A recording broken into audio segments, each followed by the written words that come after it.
El primer nombre que se dice que tú dijiste, o la primera palabra que se supone que todo ser humano ha dicho, no fue ni tu nombre, ni fue la palabra mamá, ni fue la palabra papá. Lo primero que se dice que todos nosotros decimos automáticamente al nacer es el nombre de Dios. ¿A qué me refiero?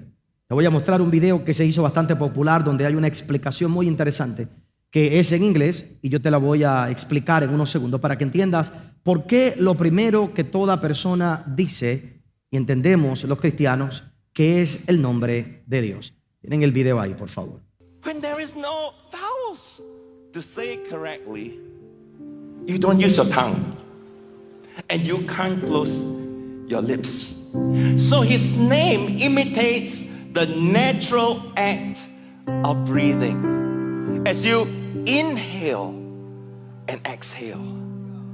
So this is how YHWH sounds like.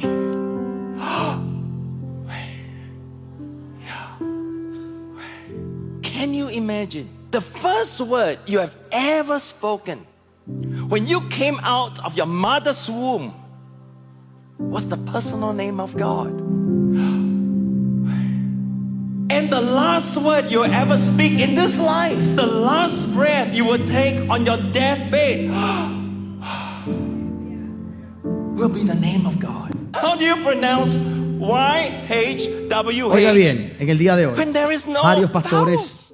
comentaron esto. Este no es el único video donde sale esta explicación. Para que usted entienda lo que él está diciendo, aquellos que no comprenden totalmente el inglés. Y es muy corto la explicación. Y lo pongo todo en contexto. Para el pueblo judío, el nombre de Jehová es santo. Por lo tanto, no se puede ni pronunciar. En realidad, el nombre de Jehová, el nombre de Dios para el pueblo judío es Yahweh. Yahweh se escribe, como usted lo acaba de ver, con esa Y, ¿verdad? WH se escribe, pero con vocales. Pero para ellos no pronunciar el nombre le quitan la vocal. Los judíos no pronuncian ese nombre. Así que para no cometer para ellos un error de usar el nombre de Dios en vano, le quitan las vocales y por eso quedan esas letras en particular. ¿Ok? Pero si tú fueras a pronunciar, vuelvo y aclaro, el nombre de Dios, como los judíos lo pronunciarían, no es sin vocal, es con vocales Yahweh. ¿Ok? Ahora, al quitarle las vocales, para pronunciar el nombre sin las vocales, lo que queda es exactamente el sonido de respirar, de inhalar y de exhalar.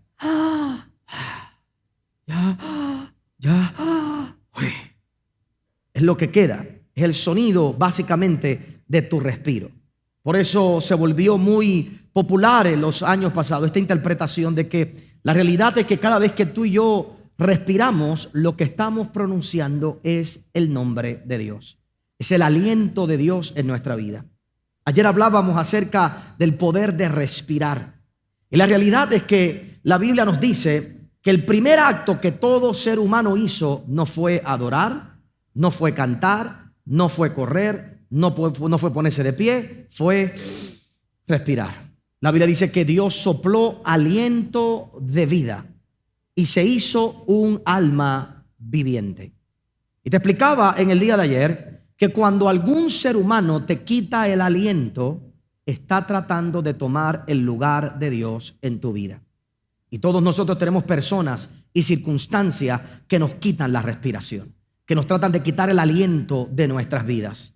Y el único que tiene el poder y la autoridad para darte y quitarte el aliento es el Dios Todopoderoso. Por eso, aunque vivamos momentos difíciles en nuestra vida y tengamos las presiones que podamos tener y nos sintamos que no tenemos aliento, tenemos que hacer lo que hacía el salmista: alzaré mis ojos a los montes, ¿de dónde vendrá mi socorro? Mi socorro viene de Jehová, quien hizo los cielos y la tierra. Y en cada respirar que tú haces, tú lo que llevas es la esencia del mismo Dios. Entendiendo todo eso y muchas cosas más que vimos en el día de ayer, me gustaría que fueras conmigo a una historia en el libro de Juan capítulo 20, un momento muy peculiar entre los discípulos y nuestro Señor Jesucristo. Y me gustaría que le prestaras mucha atención porque lo que te voy a decir, a diferencia quizás de los domingos, es bastante profundo y me gustaría que lo pudieras oír con los oídos del Espíritu para que puedas entender el peso de lo que Dios puso en mi corazón para ti en esta noche. En el libro de Juan capítulo 20, esto es luego de que nuestro Señor Jesucristo resucita. El Señor ha estado trabajando con sus discípulos, ha estado hablando con ellos, ha estado compartiendo momentos íntimos. Una de las oraciones más poderosas, si no la más poderosa de nuestro Señor Jesucristo, ocurre en el libro de Juan capítulo 17, donde Él comienza a prepararlos para esos últimos días, donde Él iría a la muerte, iría a la cruz y luego resucitaría. Así que el Señor estuvo hablándoles constantemente y mostrándole a ellos lo que iba a pasar. Ahora llega un momento de crisis en la vida de los discípulos. Su líder está muerto. Su líder no está aparentemente vivo. Aparentemente todo se había acabado. Hay una crisis en ellos. Judas lo traiciona, termina suicidándose. Pedro se siente mal por haberlo negado, termina deprimido. Se lleva a todos los discípulos a pescar. Se encuentra allá con los discípulos pescando y no pescan absolutamente durante toda la noche. La gente no sabe qué va a ocurrir. Aquellos que invirtieron 3 años y medio en el ministerio de Jesús están confundidos. No sabemos qué va a pasar, qué va a ocurrir, qué va a suceder. Así que hay un gran desaliento en todo este grupo de personas. Jesús se aparece a sus discípulos y se aparece en la tumba. Es resucitado, se aparece en la tumba y solo las mujeres que estaban allí lo pudieron ver en aquel momento. Así que Jesús tiene que comenzar a aparecerse a sus discípulos luego de haber resucitado para mostrarle que el milagro se había completado. En el libro de Juan capítulo 20 es donde vemos en el día de hoy esta aparición específicamente a los discípulos que estaban encerrados por el temor y por el miedo. Mira lo que dice el verso 19. Cuando llegó la noche de aquel mismo día, el primero de la semana, estando las puertas cerradas en el lugar donde los discípulos estaban reunidos por miedo de los judíos, vino Jesús y puesto en medio dijo: paz a vosotros. Lo primero que el Señor declara a los discípulos en esta ocasión, en esto primero que entra, atraviesa, imagínate tú ver esta experiencia, ver a Jesús atravesar las paredes, atraviesa las paredes, se mete en ese lugar, entra en este lugar y antes de hacer nada, lo primero que declara es shalom. Shalom, paz. La palabra paz es traducida a lo que es la palabra en el original shalom.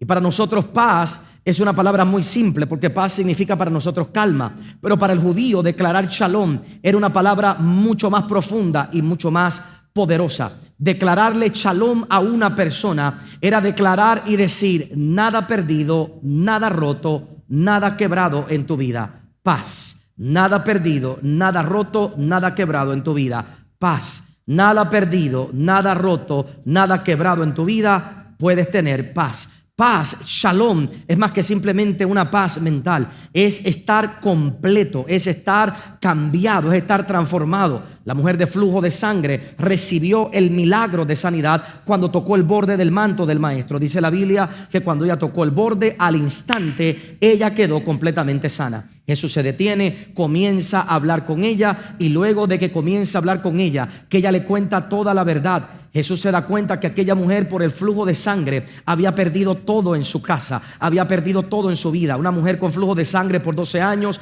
quiere decir que había perdido la familia, había perdido las relaciones, había perdido todo. Y qué bueno que acaba de ser sanada de flujo de sangre, no va a padecer más de la enfermedad. Pero Jesús se detiene en el camino y antes de que ella se vaya le dice: vete en paz. Vete en shalom. En otras palabras, por haberse quedado allí, por haber recibido el milagro, Jesús no tan solo la sana, sino que le dice: vete en paz. Oye, mujer, nada perdido, nada desperdiciado, nada se ha quebrantado en tu vida. Todo está restaurado en tu vida en el día de hoy. Y lo primero que Dios hace cuando tú llegas a su presencia es declararte shalom. Declararte shalom, que tú comiences a entender que en tu vida no hay nada perdido, no hay nada quebrado, no hay nada en el día de hoy que tú puedas decir que simplemente desapareció de tu vida, porque el Dios al que tú y yo le servimos es un Dios de poder que restaura todas las cosas. Dios no tan solo te salva, no te sana, sino que quiere la paz completa en tu vida. Él quiere restaurar toda tu vida y devolverte todo lo que el enemigo te ha querido robar. Y esto es lo primero que Jesús le dice a sus discípulos: paz,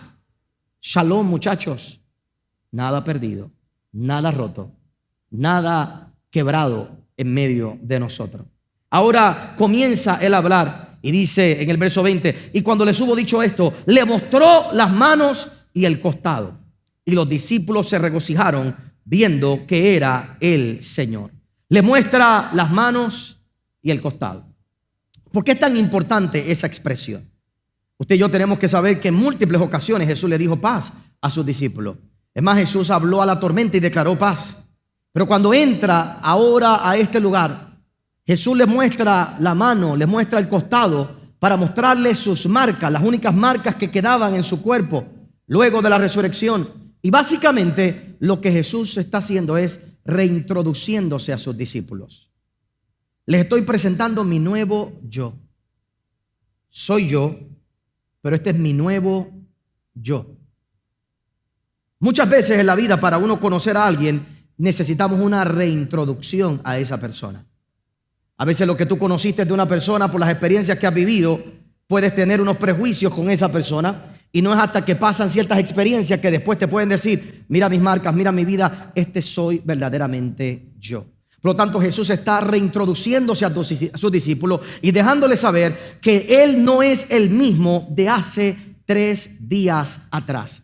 Él no es el mismo de hace 3 años y medio cuando comenzó con ellos. Él no es el mismo. Ha pasado por una experiencia de la crucifixión, ha pasado por una experiencia de la resurrección y está en esta hora mostrándose de una manera diferente. Yo quiero que tú entiendas en el día de hoy que un día tú conoces a Jesús de una manera, pero muchas veces Él quiere reintroducirse a tu vida y decirte, paz, soy yo. Te quiero mostrar algo nuevo que nunca has visto. A lo mejor el día que tú le entregaste tu vida a Jesús, conociste al Salvador, y en medio de tus crisis financieras, en medio de tus dificultades con la enfermedad, en medio de tus problemas, de tus dificultades, Él entra a tu casa, Él entra a tu hogar y te dice, paz, shalom, nada perdido, nada quebrado, nada roto. Te quiero mostrar algo distinto a lo que ya tú conociste. Conociste el Salvador, pero te quiero mostrar ahora el sanador, te quiero mostrar el libertador, te quiero mostrar la nueva criatura, te quiero mostrar algo nuevo que quiero hacer en tu vida. Así que el Señor está llevándolos poco a poco, paso a paso. Lo tercero que vuelve y ocurre en el verso 21, dice la Biblia, entonces Jesús les dijo otra vez, paz a vosotros. Como me envió el Padre, así también yo os envío. Aparentemente la primera paz no fue suficiente. La primera paz fue solo para calmar su cabeza, para calmar su mente en ese momento.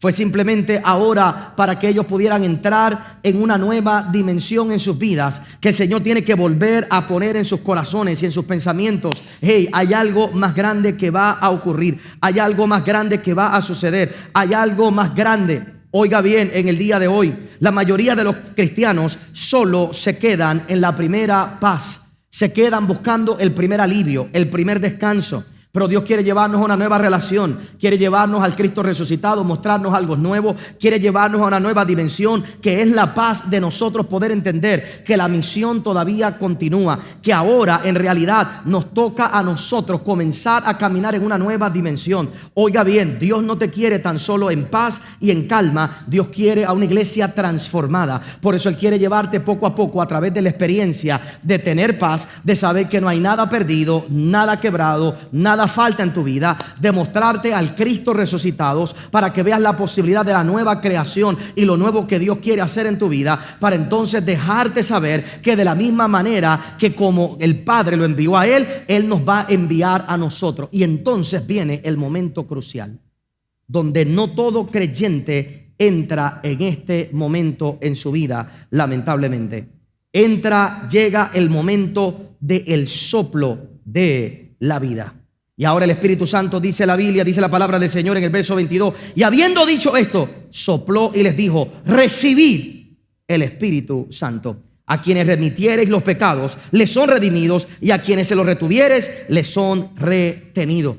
Ahora el Señor está retándolos a vivir ellos en una nueva creación. Les está diciendo, les está mostrando, así es como usted debes vivir. Ustedes van a seguir no al viejo Cristo. El viejo Cristo ya murió, el viejo Cristo ya pasó. Hay un Cristo resucitado y el modelo nuevo para tu vida es el Cristo resucitado. Óigalo bien en el día de hoy, lo que yo quiero que usted entienda por un momento. Nuestro modelo para la vida como creyentes en el día de hoy no es el Cristo que caminó aquí en la tierra, es es el Cristo que resucitó. Nosotros nos caminamos en los pies del Cristo que caminó en la tierra por 3 años y medio. Tú y yo caminamos con la certeza de aquel que se levantó de los muertos, y nuestro ejemplo es el Cristo resucitado. Nuestra vida tiene que ser modelada desde el Cristo resucitado. No estoy diciendo que no podamos contar la historia de los milagros que hizo. No estoy diciendo que no podamos contar la historia y ver la historia de Cristo en el pasado. En la historia de Chosen es maravillosa verla y ver todas esas historias y recordar todas esas historias maravillosas. Pero nuestro modelo hoy no es el Cristo que caminó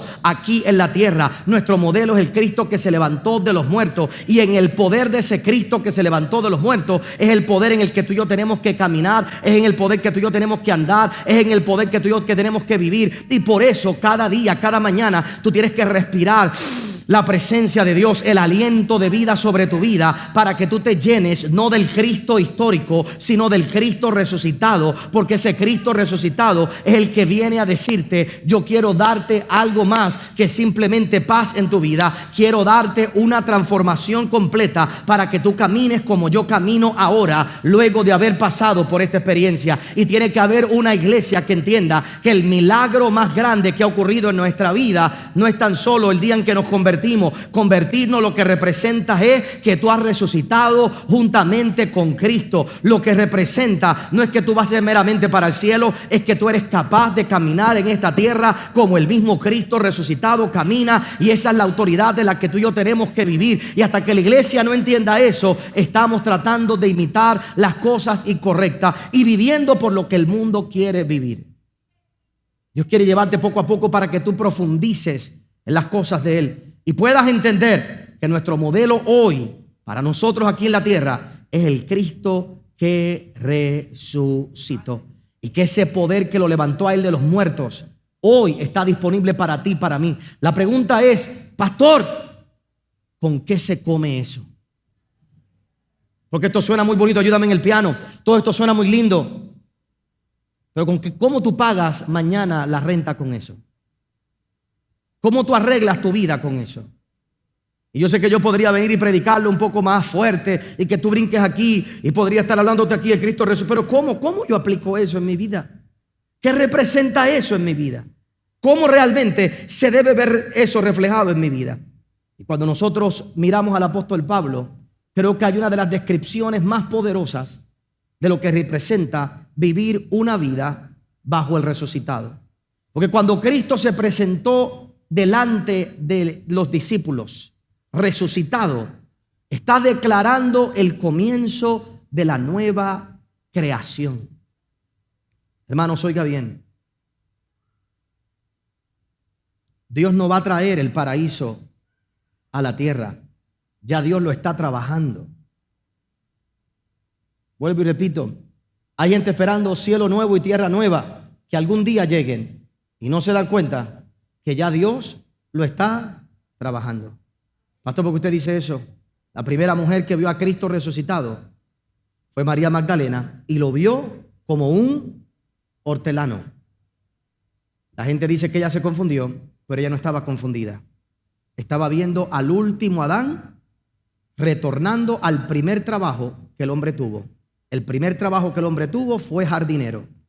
Y el primer trabajo que el hombre tuvo falló en él y dañó el huerto del Edén. El último Adán, cuando resucitó como el hortelano por excelencia para restaurar. Por eso le dice al preso que estaba al lado de él en la cruz: hoy estarás conmigo, ¿dónde? ¿Dónde? No en el cielo. Él no le dijo: hoy estarás conmigo en el cielo. Él le dijo al preso que estaba al lado de él, le dijo: hoy estarás conmigo en el paraíso. Los resucitados no estamos esperando el cielo. Los resucitados estamos trabajando con Él para convertir esto en el paraíso, para que un día se pueda completar la obra y lo podamos ver a Él en todo su esplendor, en toda su gloria, en su máximo esplendor. El problema es que no tenemos esa conciencia. Pero mira lo que dice 1 Corintios, para que me entiendas, para orar en el día de hoy. 1 Corintios capítulo 15. Esto es lo que yo quiero que tú recibas en los próximos minutos y que te lo lleves en tu corazón en el día de hoy. 1 Corintios capítulo 15, el verso 42. Cuando el apóstol Pablo está escribiendo estas cartas a los corintios, en el libro de Primera de Corintios capítulo 15, los que tienen títulos en la Biblia, ven que el capítulo se llama La resurrección de los muertos. Y en el verso 42 dice de esta manera: así también en la resurrección de los muertos se siembra en corrupción. Se siembra en corrupción y resucitará ¿en qué? En incorrupción. Se siembra en deshonra y resucitará en gloria. Se siembra en debilidad y resucitará en poder. Se siembra cuerpo animal y resucitará cuerpo espiritual. Oiga bien, hay cuerpo animal y hay cuerpo espiritual. Mire esta declaración que hace el apóstol Pablo. Hay 4 cosas que él declara en este momento, que son lo que tú y yo tenemos que creer y que tenemos que entender de cómo es que se debe ver en nuestra vida. Lo primero que dice es que se siembra en corrupción y resucita incorrupción. Se siembra lo corrupto, se siembra lo que se corrompe, se siembra lo que se daña, se siembra lo que va decayendo, pero lo que resucita y lo que se levanta es aquello que es incorruptible. Yo quiero que tú entiendas en el día de hoy que en tu vida nada se va a podrir, nada se va a perder, nada se debe corromper. Yo quiero que tú entiendas que aunque este cuerpo se desgaste, la realidad es que tu espíritu, dice la Biblia, que se va renovando todos los días. Tu hombre interior se va renovando todos los días. Tu mujer interior se va renovando todos los días, aunque nos estamos poniendo más viejos naturalmente hablando, porque todavía queda cuerpo espiritual y cuerpo natural. Hay algo dentro de ti que se debe renovar todos los días. Hay algo dentro de ti que debe cambiar todos los días. Hay algo dentro de ti que debe de ser mejor cada mañana. Hay algo dentro de ti que debe ser mejor cada día. Hay algo dentro de ti que nada de este mundo lo va a corromper. Hay un momento donde en tu vida nada de lo que pasa en este mundo te va a corromper. El pecado no te va a corromper, la malicia no te va a corromper, porque cuando Dios te levanta sin corrupción. Cuando el Espíritu se levanta, y en el día de hoy tú tienes que saber que tu interior cada día se tiene que ir renovando. Por eso el apóstol Pedro escribió en Primera de Pedro capítulo 1: siendo renacido no de simiente corruptible, sino de incorruptible, por la palabra de Dios que vive y permanece para siempre. La corrupción no puede abundar en tu vida. Tu vida no puede ir de malas en peor. Tu vida va a ir siempre mejorando. Tu vida tiene que ir de victoria en victoria, de gloria en gloria, de bendición en bendición. Porque cuando tú fuiste sembrado en corrupción, cuando tú resucitas sin estar en ese estado de corrupción en tu vida. Lo que pasa es que nosotros nos preocupamos, nos desesperamos en nuestra vida porque vemos el mundo a nuestro alrededor de forma negativa, lo vemos en problemas y pensamos esto no va a cambiar. Pero tú y yo tenemos que saber que hay algo dentro de cada uno de nosotros que se va renovando día tras día, y nuestra confianza es que tú y yo vamos a resucitar en incorrupción. Segundo, el apóstol Pablo dice: se siembra en deshonra y resucitará en gloria. Se siembra en deshonra y resucitará en gloria. Nuestra vergüenza del pasado fue enterrada, y lo único que se puede ver en nuestra vida es la gloria de Dios.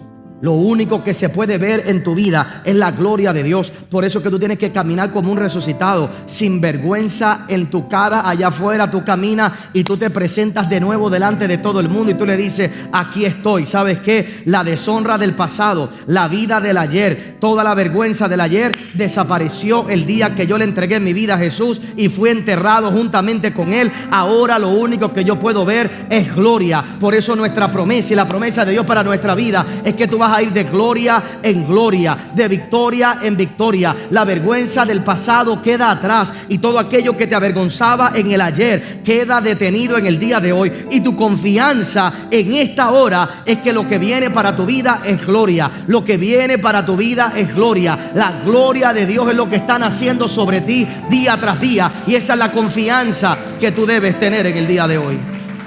Como resucitados debemos caminar en esa confianza. Como resucitados debemos caminar en esa convicción. Tercero, para orar, el apóstol Pablo dice: se siembra en debilidad, se siembra en flaqueza, pero se resucita en poder. Se resucita en poder. Oiga bien, en el día de hoy, tú no estás equipado con fuerza. Tú estás equipado con el poder que sacó a Cristo de aquella tumba y lo levantó de los muertos. Se siembra nuestra debilidad y renace el poder del Espíritu en nuestras vidas. Porque hay mucha gente en la iglesia todavía triste porque no conocen la nueva realidad de lo resucitado. Tú no eres cualquier cosa. Tu debilidad fue enterrada. Tu debilidad debe quedar en el ayer. Tú no eres más débil que ayer. Hoy tú eres más fuerte. Hoy tú eres más firme. Hoy tú eres más sólido. Hoy tú eres más maduro. Aunque las cosas parezcan difíciles, aunque tu mente te diga lo contrario, oye bien en el día de hoy, cuando tú estás lleno del soplo del Espíritu Santo y tú lo que respiras es el nombre de Dios día tras día, lo que hay en tu vida es puro poder, y en ese poder es que tú tienes que caminar cada mañana, cada día. El mismo poder que sacó a Cristo de los muertos es el poder que actúa dentro de ti. Y cuarto, la Biblia dice: se siembra cuerpo animal y se resucita un cuerpo espiritual. Esa palabra en el original, cuerpo animal, en el griego, lo que habla es de lo natural, de lo instintivo. Pero cuando se habla del Espíritu, te habla de la conexión espiritual que tenemos con el poder de Dios. Por lo tanto, tú y yo ya no vivimos por los instintos. Tú y yo ya no vivimos por la carne. Tú y yo ya no vivimos por la lógica. Tú y yo vivimos dirigidos por el poder del Espíritu Santo. Y es a través de eso en nuestra vida que podemos cambiar todas las cosas. La persona que entiende esto anda con una confianza y una seguridad que nadie a su alrededor entiende. Y eso es lo que te da la capacidad de trabajar con tus problemas, de trabajar con tus dificultades, de trabajar con tus situaciones, de salir a la calle y decir: la victoria me pertenece. Y mi oración en el día de hoy es que cuando tú salgas de aquí en noche en su presencia, oiga bien, para orar, tú no salgas ni con la primera paz, ni meramente con la segunda paz. Tú salgas con el soplo del Espíritu Santo. Ojalá tú entendieras lo que es ser una nueva creación. Tu vergüenza queda en el pasado. Hablas diferente, caminas diferente, piensas diferente, ves la vida de una manera totalmente diferente. Y cuando tú salgas de aquí, sale entendiendo que tú eres parte de esa nueva creación. Le pido a Dios que esta palabra haya marcado tu vida y que te haya bendecido de manera especial. Gracias por ser parte de nuestra comunidad de YouTube, y si no lo eres, suscríbete aquí a nuestro canal, enciende las campanitas y te pido por favor que me escribas de dónde nos estás mirando. Nos encanta saber dónde estás conectado con nosotros. Te bendigo y te veo en el próximo mensaje.